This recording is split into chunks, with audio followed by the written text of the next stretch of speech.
Welcome to Moments in the Word. I'm James Tyler, your host, and this evening, coming to you live from the Castle Studios, we'll be reading from Obediah. The vision of Obediah, thus saith the Lord concerning Edom. We have heard a rumor from the Lord, and an ambassador is sent among the heathen. Arise ye, and let us rise up against her in battle. Behold, I have made thee small among the heathen, thou art greatly despised. The pride of thine heart have deceived thee, thou that dwellest in the clefts of the rock, whose habitation is high, that saith in his heart, who shall bring me down to the ground? Though thou exalt thyself as the eagle, and though thou set thy nest among the stars, thence will I bring thee down, saith the Lord. If thieves came to thee, if robbers by night, how art thou cut off? Would they not have stolen till they had enough? If the grape gatherers came to thee, would they not leave some grapes? How are the things of Esau searched out? How are his hidden things sought up? All the men of thy confederacy have brought thee even to the border. The men that were at peace with thee have deceived thee, and prevailed against thee. They that eat thy bread have laid a wound under thee. There is none understanding in him. Shall I not in that day, saith the Lord, even destroy the wise men out of Edom, and understanding out of the mount of Esau? And thy mighty men, O Teman, shall be dismayed, to the end that every one of the mount of Esau may be cut off by slaughter. For thy violence against thy brother Jacob, shame shall cover thee, and thou shalt be cut off forever.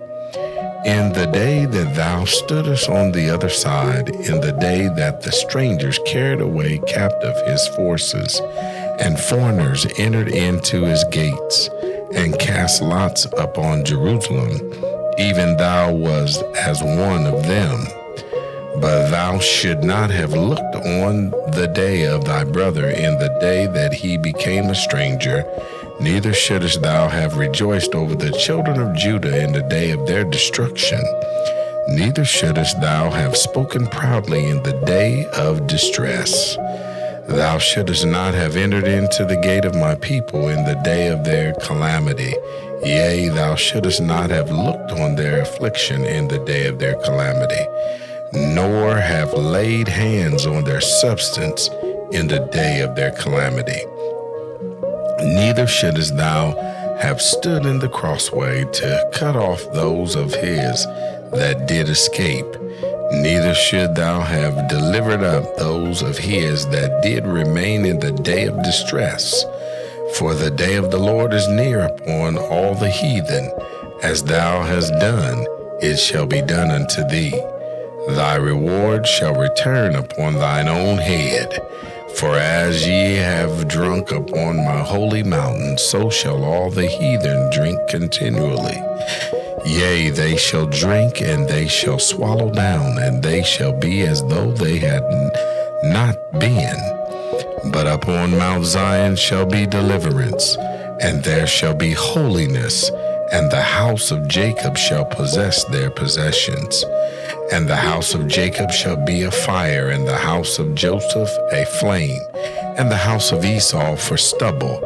And they shall kindle in them, and devour them, and there shall not be any remaining in the house of Esau. For the Lord hath spoken it. And they of the south shall possess the mount of Esau, and they of the plain the Philistines. And they shall possess the fields of Ephraim, and the fields of Samaria, and Benjamin shall possess Gilead. And the captivity of this host of the children of Israel shall possess that of the Canaanites, even unto Zarephath. And the captivity of Jerusalem, which is in Sepharad, shall possess the cities of the south. And saviors shall come upon Mount Zion to judge the mount of Esau, and the kingdom shall be the Lord's. As we turn and we look at this text tonight in the book of Obadiah, we find that though such pride has been part of the lives of fallen humans since the tragedy of the fall of Edom, Obadiah offers us a stark reminder to place ourselves under God's authority, to subject our appetites to His purposes and not our own, and to find our hope in being His people when the restoration of all things come. As we continue to take a look at this, we find that the message of Obadiah, it's a message that God will judge those who harm His people, and that He will restore His people to their rightful place. As we continue to look at the book, it teaches us that God is just and that He will not tolerate injustice. It also reminds us that we should not take pleasure in the misfortune of others, but rather show compassion and mercy. These lessons are still relevant today, and we can apply them to our lives by seeking justice, showing compassion, as said before, and humbling ourselves before the mighty hand of God. I'm James Tyler, coming to you live from the Castle Studios, and welcome again to Moments in the Word.